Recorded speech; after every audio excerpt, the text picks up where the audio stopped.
From Los Angeles, Rethinking Heroes with Cary Harrison. I've spent a decade taking a bite out of conspiracy theories, unraveling urban legends, and grappling with worldwide top secret issues. I've even racked up some of their awards. Wow, first of all, what a question. Journalism is about telling the truth, all while ferreting out the bottom line. I'm a Harrison Hellraiser. With me, Cary Harrison, as your guide. Rethinking Heroes with Cary Harrison. Is Rethinking Heroes. Cary Harrison with you, your new best friend. Don't forget, you can catch us live streaming right now on Instagram. Simply Google Cary Harrison, C-A-R-Y, Harrison. Instagram, boom, up it will come. Same thing on our YouTube channel. You can also go to rethinkingheroes.com and get a copy of our free newsletter where we have archives of all of the shows going back to day one. Well, when we think of heroes, we think of generally older, more established people with a recognizable footprint, right? Throughout history, many of our heroes have been young, though, risking everything for an unknown future. And in a current world where freedom's fragile balance teeters on the brink, we gather to confront the perils of our time. Dictatorships forming in both the East and the West. Propaganda. Lost civil rights, the unholy trinity threatening humanity's progress.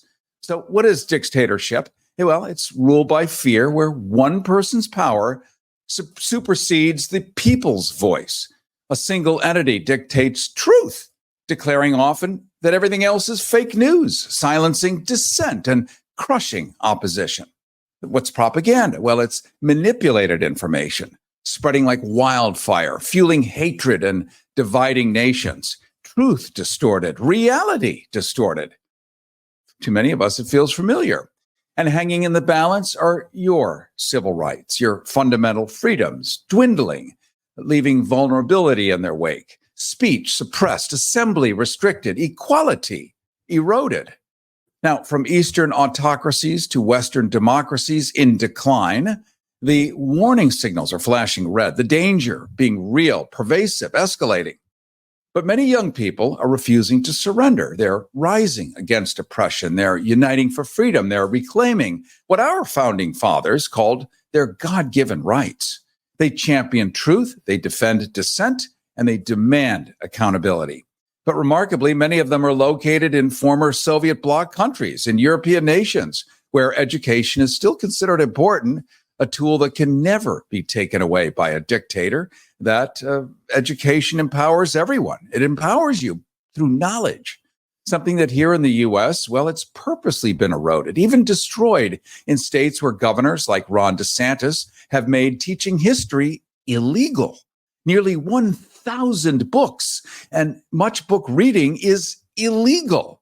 And being gay, a third-degree felony, along with mentions of climate change. So what is the difference between these governments and Putin's Moscow? Many more similarities than differences, many people think. Well, we're now going to explore these perils, expose their roots, and examine a united front against tyranny. These students say the future of our world depends on it. And I've told you how during the summers I get to teach a specialized course on critical thinking and media literacy in Switzerland to some of the smartest kids in the world that the world can conjure. And it's at the famous Swiss boarding school, Institut Montana in Zug, Switzerland. One of those students reached out to me from her home high school in Lithuania a couple of months ago and set up an opportunity for her school to connect with us here in Los Angeles, Hollywood, here on public radio, to explore the realities of the world as we are both simultaneously living them. It's a special moment for me when passion is reflected back and beautiful young minds seek to be the solution for the future rather than the silent collaborators of its downfall.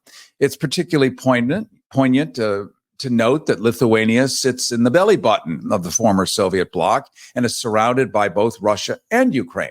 Fascism, dictatorships, authoritarianism, civil rights, and freedom have only recently existed there and are challenged at every corner. Many here in the States recognize the same thing happening, but hearing it from an unvarnished, untarnished, and unjaded viewpoint of a kid sitting in the worst part of the saddle might offer a keen and new perspective to us, something missing from our hair and makeup corporate media. Sarcasm fully intended. Live from Lithuania, please welcome 18-year-old Atena Gostutani.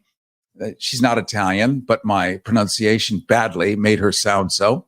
She's a senior high school student, one of the founders of her school's writing club, and represented Lithuania in an exchange program in Germany through a prestigious scholarship where she joined other students from 80 different countries. Atena has participated in Erasmus programs in ecology, culture. She speaks English, Lithuanian, and German, is studying business and entrepreneurship, and has studied dance for the past 12 years. Next to her is Noyos Machulis. Yeah, Machulis. Yeah. Okay, I get it. I'm up to a C+ now. He's a 12th grader, also in Lithuania. Noyos has a passion for finance and economics. He founded the school's finance and investing course, which connects him to his future students in economics and future studies. And when he's not diving into his studies or reading novels, you can find him on the basketball court or training in track and field. Noyos also gives back to the community by volunteering at local homeless shelters and helping organize TEDx youth for their school. I want to welcome both of you to Rethinking Heroes. Thank you. Thank you so much. Hi. It was so nice being here. Well, it was wonderful getting your invitation. And I think anytime you put together something and try to offer, my decades of sometimes miserable, sometimes joyous experience, but pass it on to somebody else. And then they reach back and say, hey, let's do something. It is awesome. And it's awesome also for our listeners to hear the effect of what they do in their relationship with these radio stations, that we're actually touching people all over the world and that we have so many commonalities. So let's just jump into it. You guys are probably fairly aware of U.S. politics. And I'm going to make a guess as to why, and you can tell me whether it's true or false. I'm going to guess that the reason is that if the U.S. falls, Europe falls, Western Europe falls, NATO falls, what hope you have to continue to have more freedoms, that goes away because it gets replaced by someone who doesn't want you to have it.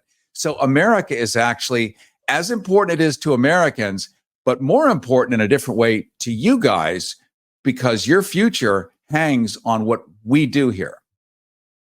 Yeah, I'd say that we fully agree with this statement. As you mentioned, NATO is very important to us over here in Eastern Europe, and the USA. We're very close relations are very important for our safety and freedom.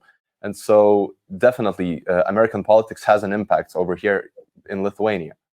Well, what I can see also from even my childhood, I do remember how my parents always noticed and always were so abroad with all of the things that were happening in America. And when I was like just a little kid, I was so curious, well, why is it so important? But right now I understand that basically if America crashes, then we also crash. Yeah, and your parents grew up under the Soviet system, under the Soviet mantle, where if they just wanted to walk out on the street and say, I completely disagree, they would end up maybe in Siberia building snowmen. I mean, this is the truth. And we all seem to be worried about that. We have something called Project 2025, with which you have some familiarity.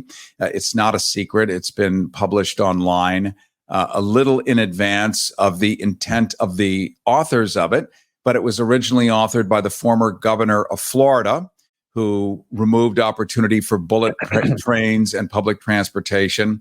And then that governor was replaced by the governor who's been banning books like Germany of 1938, made it illegal in a school to mention climate change.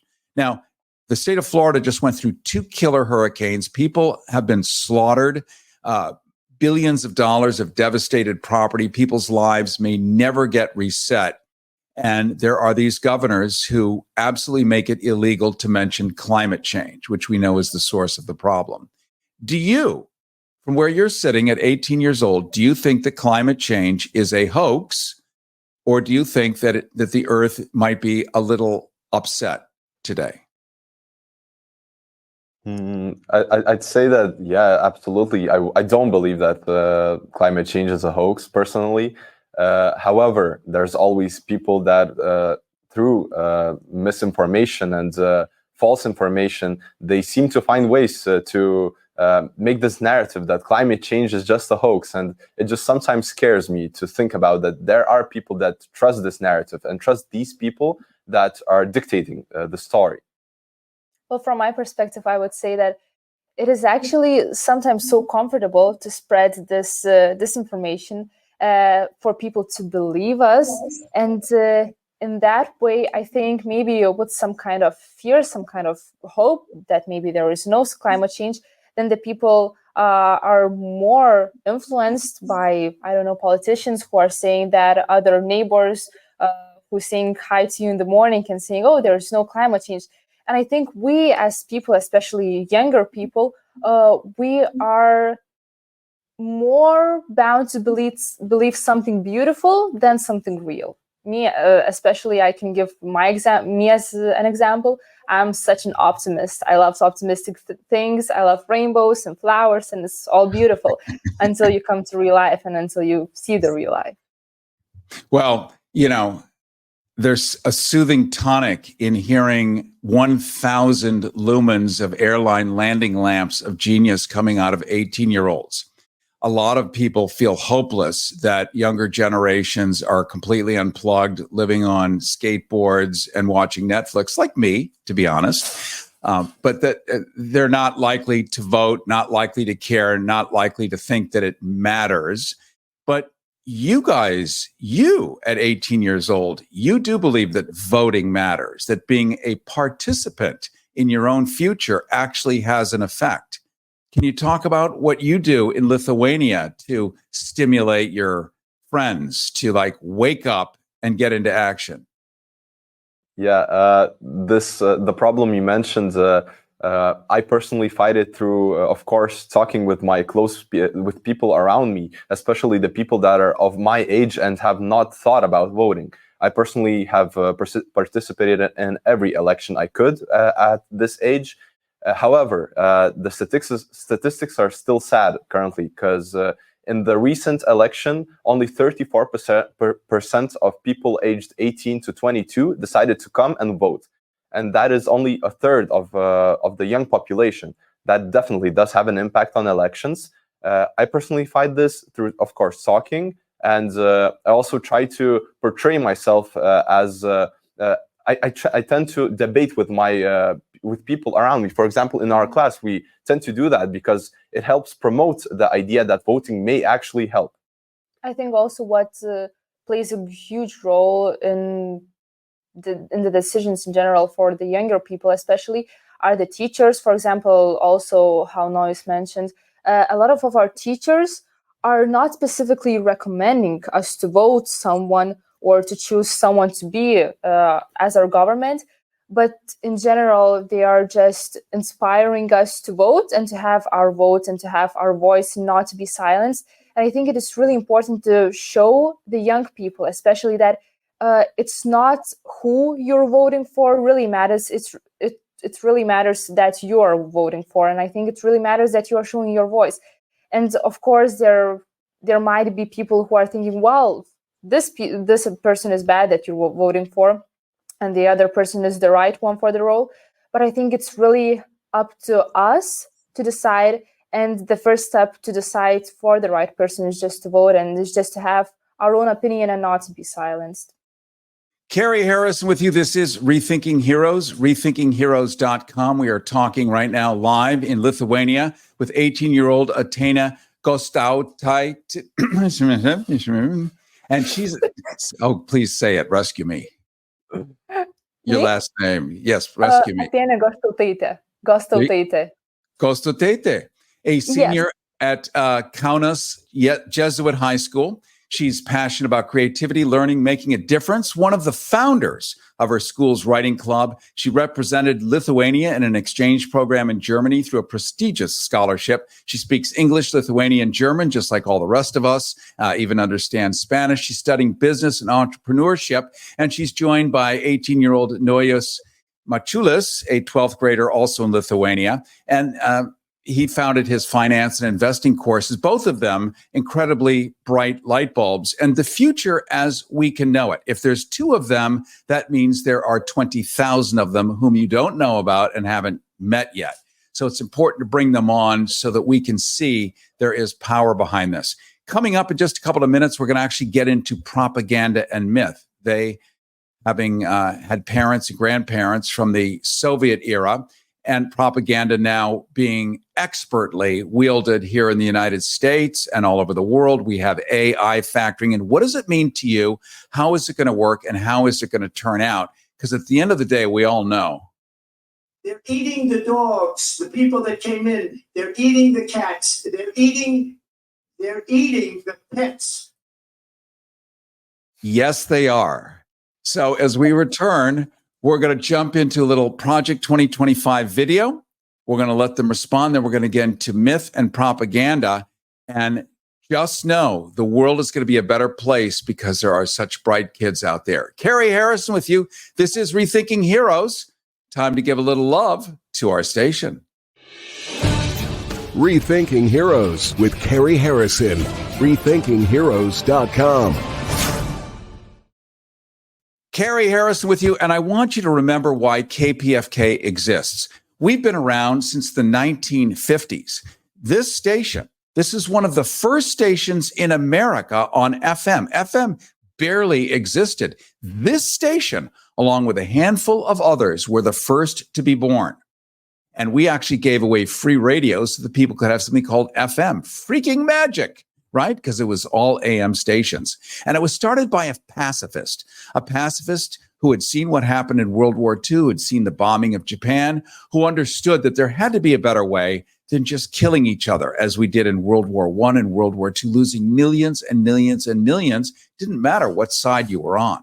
And so we've been devoted for decades now to providing the information that simply is no longer available in corporate media. You will not hear CNN bring on voices like these 2 kids today, have them talk about the reality, what they see, what it means to them, and how it works for them. You will never hear that anywhere. That's why we exist. Cary Harrison with you, and I want to tell you how you can save your credit cards, how you can save your paycheck, and how you can save yourself a whole lot of pain. You can call the debt hotline now. What do? Well, credit card companies have special assistance programs that are designed to help you lower your payments. They don't advertise it. They don't talk about it. They don't put it out in the public. Why? Because they don't want to lose money, but it is federal law. You can actually call this number, the one on the bottom of your screen, at 800-932-4109, 800-932-4109, and you can get your credit card bills cut by up to 80%. It's legal. It's federal law. I want you right now to save your credit cards, save your paycheck, and save yourself a whole lot of pain. And call that number right now, 800-932-4109, 800-932-4109. And it is Rethinking Heroes, RethinkingHeroes.com, where you can get our free newsletter. You'll get a transcript of every one of the shows. You'll be able to see them all, as they all are online as well, archived. And you'll be able to see the attractive guests that we continuously feature. These 2 being around 18, live from Lithuania. And we're talking to 18-year-old Atena Gostowat. Say it for me, please. Gostowtaita. Gostowtaita, right? Yes. It's how I would have said it had I taken another 20 minutes to study the word. Jesus, you guys are way more generous. If somebody screws up an American name, we get angry. You just laugh like, they're more idiots. So I thank you for your kindness and your generosity here. She's a senior at Kaunas Jesuit High School. Atena's passionate about creativity, about learning, making a difference. She's one of the founders of her school's writing club, and she represented the entire country of Lithuania in an exchange program in Germany through a prestigious scholarship. So high-functioning, high-performing, speaks only 18 languages like English, Lithuanian, German, some Spanish, and is studying business and entrepreneurship. So all that in one live human being at the age of 18. Imagine her at 28. It's frightening in a good way. Next to her is 18-year-old Noyas Mačiulis, he's a 12th grader. He's also in Lithuania. Naujas founded the school's finance and investing course, which connects him to the future studies in economics. He volunteers at a local homeless shelter and helped organize TEDx Youth. Not layabouts. Not at all. These are our heroes that we're rethinking and showing right now. Here's what I'm going to do for you guys. I'm going to show you a beautiful piece of video. This was put together by the same folks that do South Park. And it's Project 2025 that you're aware of, that is the plot of the play behind the election of one of our candidates, not Kamala Harris, the other one. And this is what's actually going to happen. So it has nothing to do, sure, we're going to build concentration camps, throw migrants in there, throw gays in there, throw people with bad last names, or as one of the candidates says, people with bad genes. Of course, he is the child of immigrants, but he gets an exception because he's God. And Project 2025 will, in fact, undo everything that my ancestors who built this country, we came over in 1645. We wrote the Declaration of Independence against the king. We helped frame the Constitution. All that will go away. Go away. And we will have something called a unitary executive, which is like a king. And remember, when we created America, no more kings ever, ever, ever, ever. This reestablishes a king. Our Supreme Court, the highest court in the land, recently in this country declared that a president can do whatever he wants, like a king above the law, as long as he says, all he has to do is say, it's an official act. We now have an opportunity for a king, and one guy wants to be that. This beautiful 2-minute piece of video, which is beautiful audio, you can watch it if you go on Instagram to Cary Harrison Instagram channel, or the Cary Harrison YouTube channel, or even on our KPFK Facebook page. You can see this video, but it's beautifully well done with easy to understand audio. And I want you guys to give your take about what you see in Project 2025. And does it scare you if that happens in the US? And of course, the ripples would come back to Lithuania. Let's take a look. Hey there, who are you? Oh, just the most important document in our country's history. You mean the Constitution? Nope. The Declaration of Independence? Yes, again. The Federalist Papers? The Federalist... What? No. Even more important than whatever you just said. Now sit right here and I'll tell you all about me. I'm just a little paper for the ages. A way to set the government straight. A short 887 pages on how to make America great again by forcing through the president's agenda, removing all of those who disagree, replacing with our loyal party members, and reclaim our great country. In sum, give power to the president to authorize the government to legislate morality and wrestle back normality from Marxist ideologies that infiltrate our policies like gender, race, or anything woke. We're gonna abolish the Department of Education, turn the swearing in into a coronation. America's great salvation will arrive with Project 2025. Coronation? You mean like a king? No, it's called the unitary executive theory. Gives the next president unchecked power to do whatever they want. So, a king? Oh, let's not get hung up on semantics. Here's how it's gonna work. Once that we've started the transition, and no one's left to tell us to wait, we'll go through every policy position, get rid of all the language that we hate, like civil rights, diversity, and unions, and pronouns to mention but a few, defunding any liberal institutions that dare question what we do. I'm pretty sure the Supreme Court... Oh, the Supreme Court, that's a good one. Now, where was I? Abortion will be pretty much illegal, and reproductive rights will be gone. We'll get back to the biblical ideal that a family means a daddy and a mom with kids. Repeal the crazy climate regulations that get in the economy's way, with everyone reporting to their stations on Inauguration Day. When we give power to the president to authorize the government to legislate morality, expelling abnormality like godless ideologies, protecting inequalities like gender, race, and anything woke. We're gonna abolish the Department of Education, convert the melting pot into a Christian nation. The stage is set and we'll be going live in 2025. I can't seriously say all that. Wanna bet? Come on, let's crack me open. Page 124. Make more nuclear weapons. Page 257. End the war on fossil fuels. Page 214. No more gun violence protection. Page 298. Or feeding hungry kids at our schools. Turn to page Ban 5. offensive books from the classroom. 563. Make it hard to register to vote. Page 449. Dismantle Medicare. 534. Kill off the grizzly Page bear. 4. Delete the term sexual orientation, gender equality, awareness of sensitivity, diversity, equity, inclusion, abortion, reproductive health, and reproductive rights out of every rule, regulation, contract, grant, and piece of federal legislation that exists. And that's an actual quote. And that, my friend, is only the beginning of how this makes America great. You'll be so overwhelmed with all the winning that you won't know what you've lost till it's too. Wait! This doesn't sound great at all. No? No, it sounds like a fucking nightmare. Well, I guess if you wanted to, there's still some things you can do to stop it. Like what? Well, if you vote to save democracy and stand against autocracy and tell your friends and family, enough with this insanity. We fought too long to part with these essential civil liberties like privacy and equity and bodily autonomy and what defines a family, equality and empathy. And we're not going back, and maybe we can stop this radical abomination. The future all depends on your participation. That's the way democracy will thrive. America was made for you and me, so let's defend our freedom and our dignity. Now raise your voice and let's keep hope alive in 2025.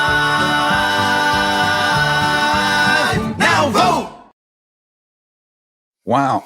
I tell you, that gets me choked up.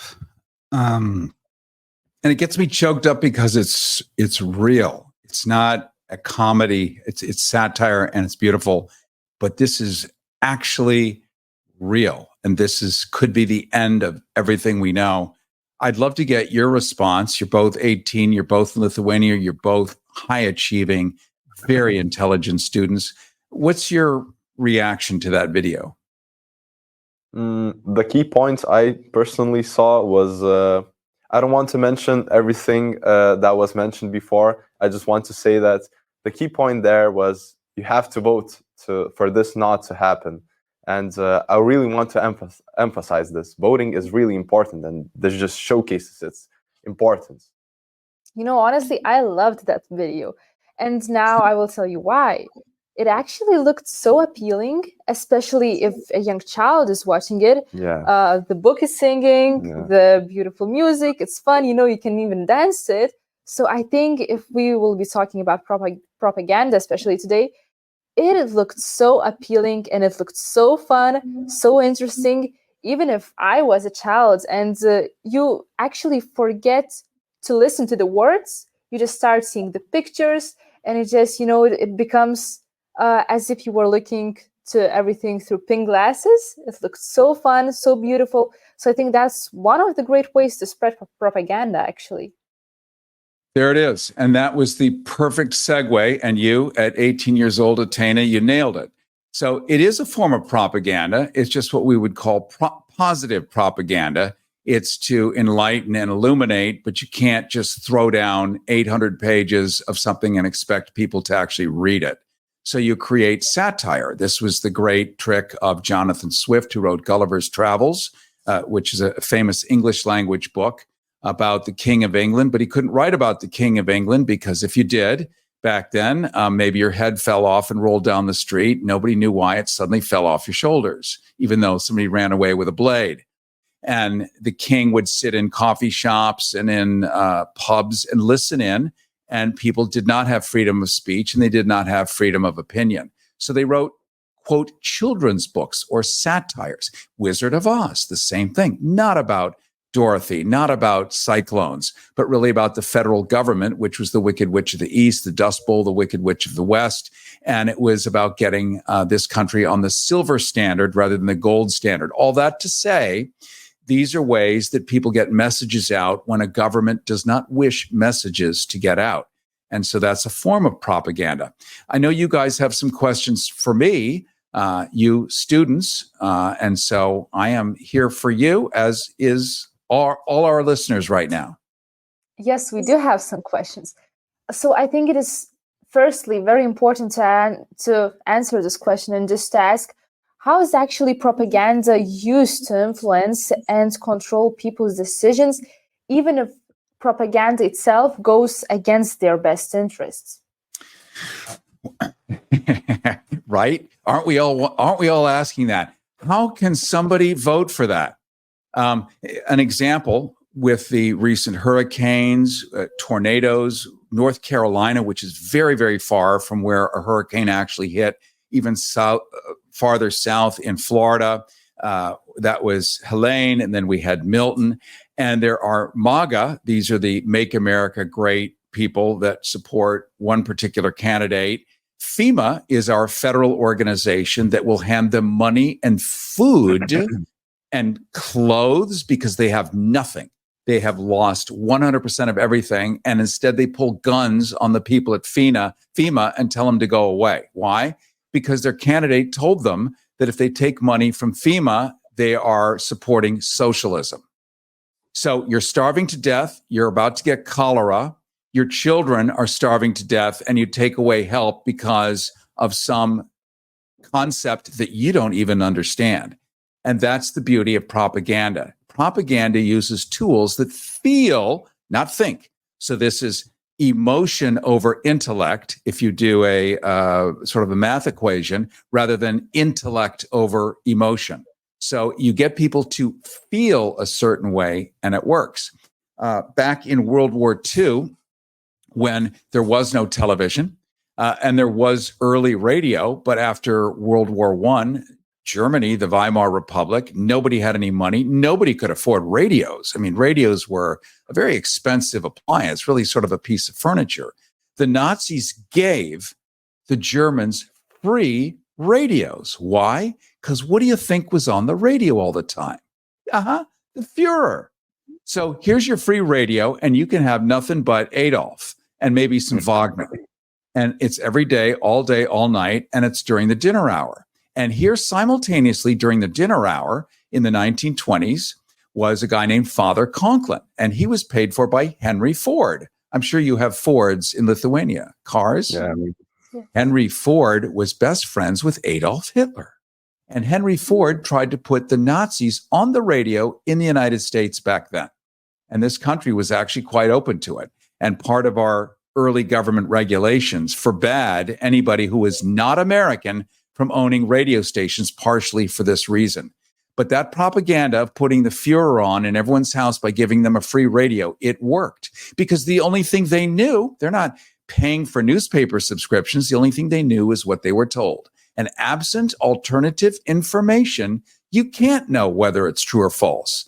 And so to circle back to your question, we're now in an era where 3 companies in the United States own all the news, and we don't have alternative information. So if you're watching Fox News, you have one perspective. Nobody's saying it's not true. You can't know that it is not true.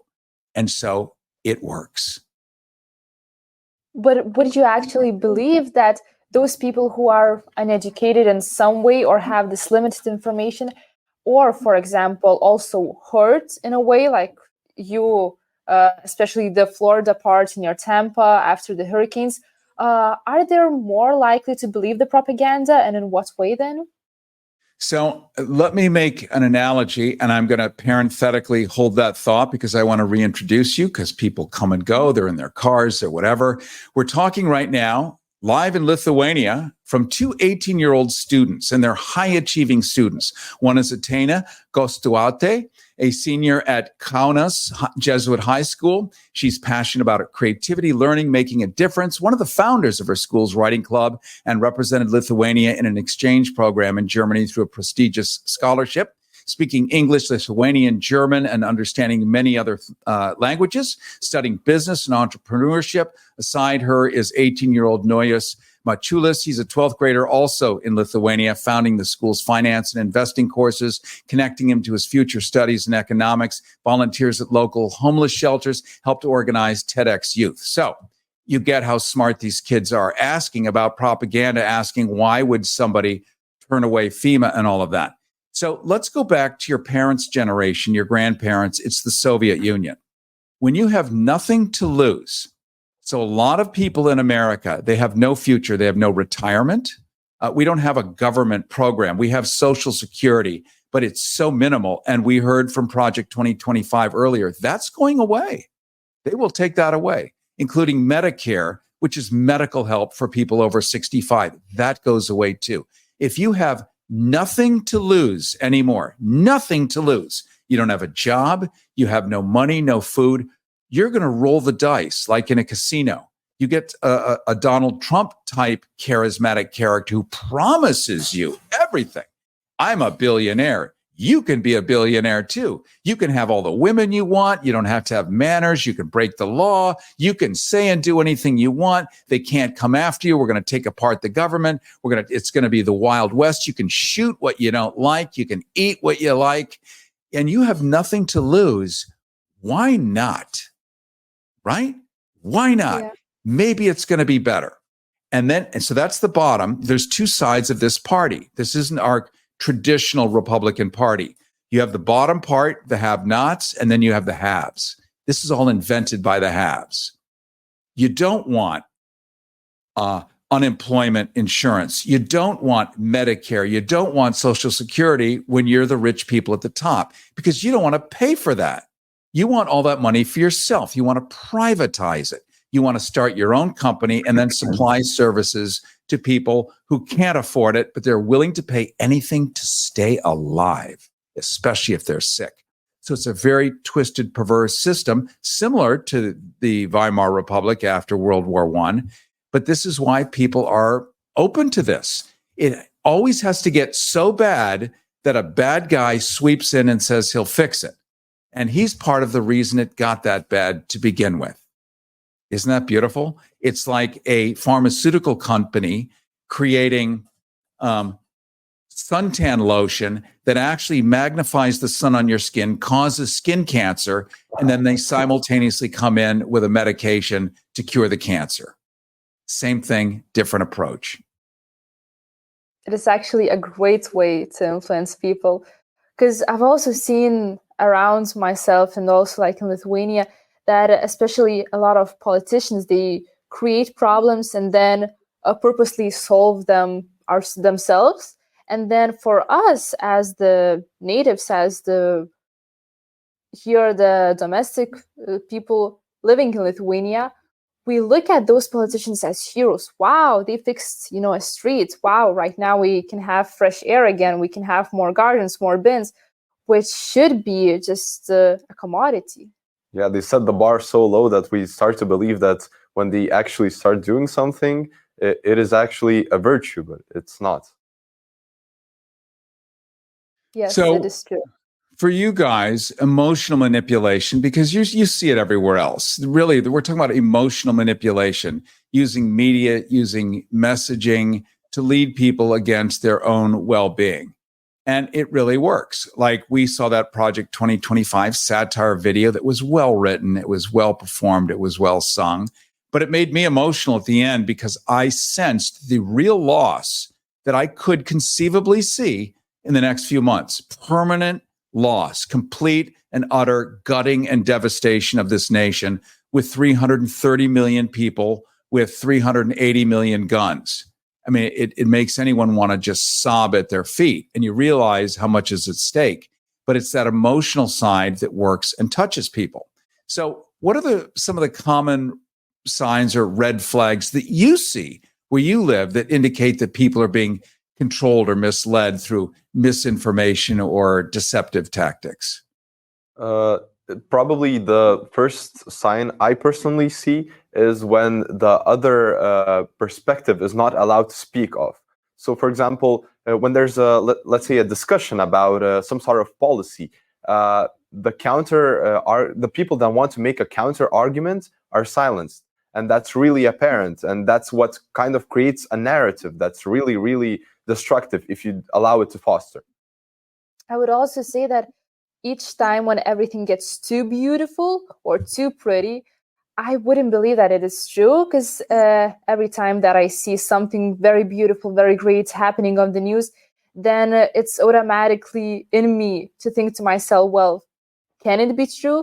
And it's usually not that beautiful as it is, because people love just coloring everything with beautiful and nice colors, and then just actually hiding behind the truth. And the truth is just hidden behind all the lies. So I think the moment everything becomes too beautiful to believe, like some kind of a fairy tale, I would say that this is the moment you have to realize that the propaganda is actually coming, and you shouldn't believe all that is being said. Cary Harris with you. This is Rethinking Heroes, rethinkingheroes.com, where we invite you to get our free newsletter. With that come transcripts of all the different shows, archives of all the different shows, which you can find freely online on YouTube. You can find it on Instagram. You can find it pretty much anywhere with a chip and a signal. We're talking right now to two 18-year-olds. They're high school students in Lithuania.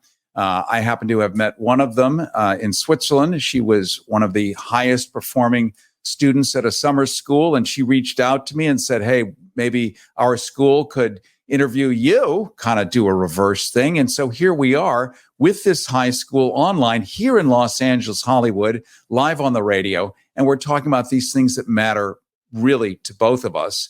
And I think it's extraordinary, too, that we get a view from the eastern part of the world, and it's not American-centric, because we all seem to be experiencing the same thing.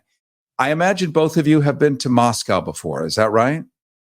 No, that is not true. Never. No, never. Okay. I think the thing why we haven't been, I can explain the fact, is basically because of the Soviet Union. I think that our parents and our grandparents were just kind of made to believe, or also kind of scared to go to that part of the country and that part of the world. So that's why they never took us, their kids basically there. But I've heard that it's a beautiful country, and it's not a country, but like a city. It's beautiful, like architecture and so on. But we haven't been there. Yeah, never. All that to say, and I haven't been there either. I've been to St. Petersburg several times, but not to. I've been to the Moscow airport, which was among the worst airports in the world. Not that anyone who flies, if you this was during the Trump Muslim ban. So getting back to Project 2025 Light, before he learned some of the tricks, when he did the Muslim ban, it affected me, because I was going to Egypt to see the pyramids, something that everyone should try to see no matter what it takes in their life before all of that goes away. And it's going to go away soon. And because of the Muslim ban, I could not fly to Cairo, Egypt, because what are they in Cairo, Egypt? Muslims. So I had to fly to Moscow, and then Moscow to Jordan, and then Jordan to Cairo. And in the Moscow airport, sorry about the travelogue here, but the seats were ripped up with springs poking out, and all there was some kind of nasty mystery meat along with beets. I like beets, but I don't like 10 pounds of beets with a nasty piece of rotten meat in the middle. All that to say, the subway in Moscow looked like Versailles. And this is the trick of propaganda, is that the public, the general public of all of Moscow, has to take the subway, which means in the common spaces, it's beautiful, just like you were saying, Atena, with beautiful flowers, chandeliers in a subway. So you think you must be living well until you go home. I think it is really not very different from Lithuania. I wouldn't say that Lithuania is just as Moscow as or as Russia, because they are two different countries with two different stories and cultures. But in Lithuania, there are also parts which are developed very nicely, very beautifully, which are very clean. But then actually, if you go a bit deeper into the actual parts where most of the people are living in, like the medium class of Lithuania, you actually see that there's a lot of left from the Soviet Union, and that there are a lot of buildings which are barely livable, if I could say so. And then you actually think to yourself, me, for example, I can say that I am very lucky that I have my family, that I have a house, that I have where to live, that I have food, because it is quite a problem also in Lithuania that everything is projected very beautifully, but there are also parts which, especially the tourists, they don't see. Coming up in just a couple of minutes, we're going to end the show. We're going to talk a little bit more about myths, propaganda, and the future, how these 18-year-olds see the world 5 years from now, 10 years from now, and what their recommendations are to their elders and to their peers. That's coming up in about 2 minutes. But right now, we're going to pause for a second and give some love to the station. Listen while it's still legal. Rethinking Heroes with Cary Harrison. RethinkingHeroes.com. Everyone, Cary Harrison with you, and I want to tell you how to save yourself from taxes, from the IRS, from the government that says you owe. Did you know you can cut that amount big, literally by 50%, maybe 80%? But it takes an organization that can pull this off for you. And of course, they're trained to do it, and it is legal. The Tax Doctor offers a free service that helps people get out of IRS collections and back in good standing with the government. In other words, they'll leave you alone. So don't hide or bury your head in the sand any longer. We all would. You could take advantage of this free service. Call now to learn more. 800-281-7048. 800-281-7048. That's 800-281-7048. Cary Harrison with you. This is Rethinking Heroes, RethinkingHeroes.com, where, of course, you can get a copy of our free newsletter. Free, our favorite price. And you'll get archives. You're going to get transcripts of all these shows, and you're going to get to see in written form what these genius 18-year-olds in Lithuania are saying. Plus, you'll be able to see them in the studio that their school built, which is so awesome, similar to what I did in Switzerland, where I got to meet Atena live and in person, living color, where she reached out later, said, we want to talk to you and the people of Hollywood and Los Angeles. So here they are today. We're talking to 18-year-old Atena Gostualte, a senior at Kaunas Jesuit High School in Lithuania. She's all about creativity. She's about learning and making a difference. One of the founders of her school's writing club, represented Lithuania in an exchange program in Germany through a prestigious scholarship. She speaks English and Lithuanian and German and understands Spanish and some French. She's studying business and entrepreneurship. Other than that, maybe spends 2 minutes in the garden. She's joined next to her by 18-year-old Nojas Mačiulis. He's also 18, a 12th grader in Lithuania. He founded the school's finance and investing course, as one does at 18. Not. So is he cool or what? And that, of course, will connect him and unroll the future studies in economics, which he's pursuing. He's another superstar, volunteering at a local homeless shelter and helping organize TEDx Youth. So here we have the best of the best. I'm going to tap them for their thinking on what solutions do you guys have for people older than you who might be burnt out or busy watching Netflix or collecting cars or whatever they're doing and not paying attention the way you are. You're stuck on this planet for about 80 more years. Congratulations. Aren't you lucky? Yeah. Oh, yeah, we are. Definitely. You got skin in the game, right? For real. This matters how this stuff turns out. What advice would you give people older and then people that are your age? I believe the first and foremost thing that we have to mention is checking your sources. This is a thing that is relevant for any age, for any person. Sources are key, as only checking social media without checking sources, for example, and trusting these sources as the way to get your information can definitely lead to a lot of misinformation. So this is key. I think my main suggestion would be just take a good book and read, because usually those people who are writing books, they are not on social media. They are usually not spreading something that they want to say because they have that written on paper. And I have myself read a lot of good books, and not specifically about propaganda, not specifically about somewhat development maybe of a country, But I think if you start just reading books, you start seeing the world a bit differently, and you just start looking a bit deeper into everything that you've been seeing around.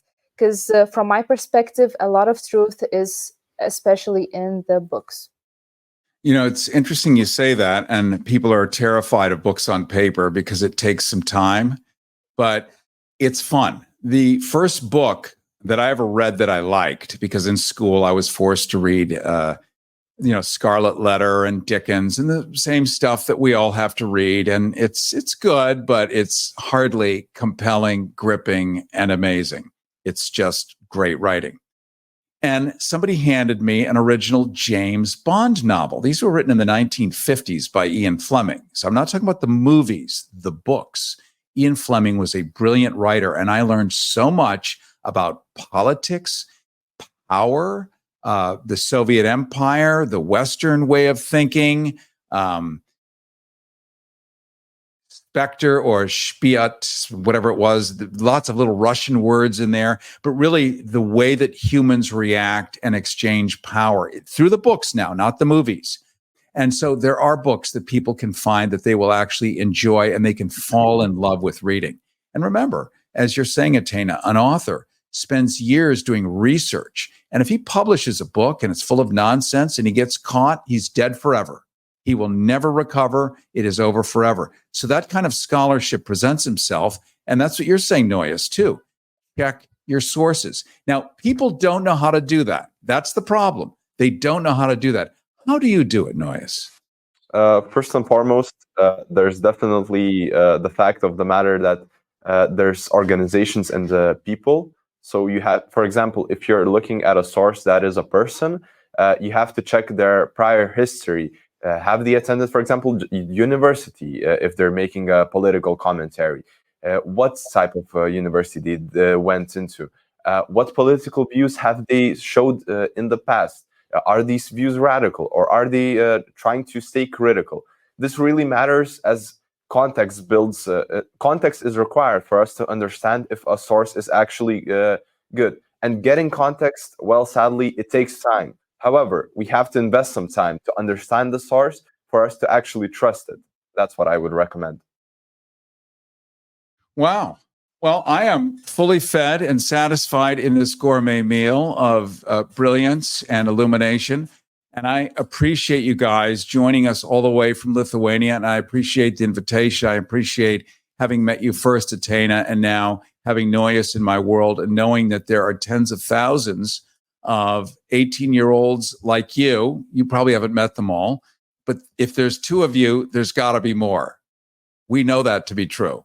We just don't. Look at that. AI is bringing up balloons because I said that. That scares me, even though it looks cool. And you could see it on the video on Instagram or YouTube. Oh, my God. We'll do another one on AI some point, okay? Yeah, I want to thank both of you for joining us.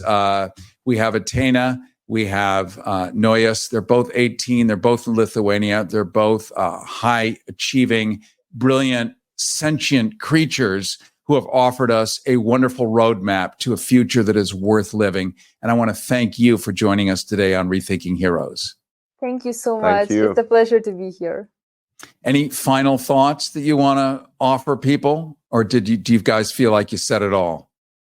I think my main wish and my main, not maybe like a suggestion also to the people, just stay true to yourself. I know that it might not sound that it is very combined with the propaganda, but I think it is, because our values inside, they always stay.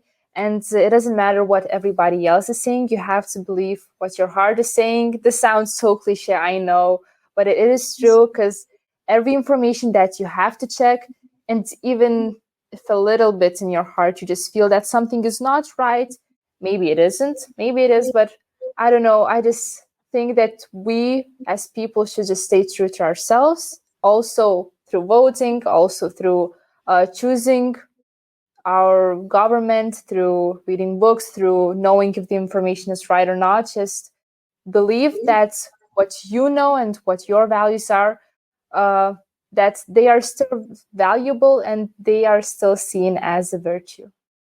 Yeah, and to add on to Atena's point, I would also like to say to just stay critical. Staying critical will definitely help you stay true to yourself, your own beliefs, and your own views. Well, from your voices to the people of Earth, I am very grateful for this time spent.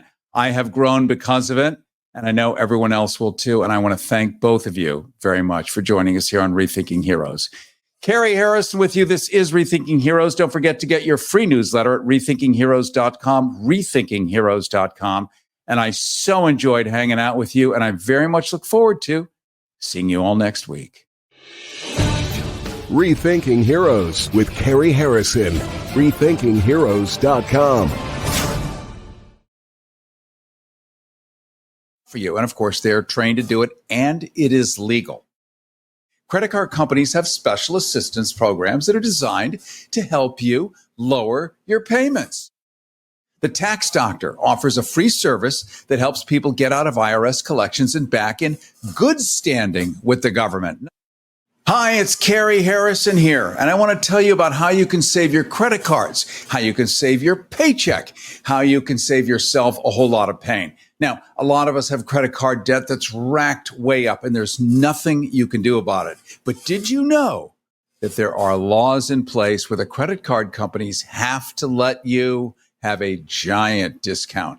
Now, they don't advertise this. They don't push this. They don't even want to admit it, but it's available for you. I want you to call the debt hotline right now. Credit card companies have special assistance programs that are designed to help you lower your payments hugely, bigly even. All you have to do is call 800-932-4109, 800-932-4109, 800-932-4109. If you owe a bunch, you're going to owe a little. Wow. Unadvertised, unpushed by the credit card companies, it is federal law. The Debt It Help Credit Fuck. The Debt It Help hotline, call it now, 800-932-4109. Hi, everyone. Cary Harrison with you, and I want to tell you how to save yourself from taxes, from the IRS, from the government that says you owe. Did you know you can cut that amount big, literally by 50%, maybe 80%? But it takes an organization that can pull this off for you. And of course, they're trained to do it, and it is legal. The Tax Doctor offers a free service that helps people get out of IRS collections and back in good standing with the government. In other words, they'll leave you alone. So don't hide or bury your head in the sand any longer. We all would. You could take advantage of this free service. Call now to learn more. 800-281-7048, 800-281-7048. That's 800-281-7048.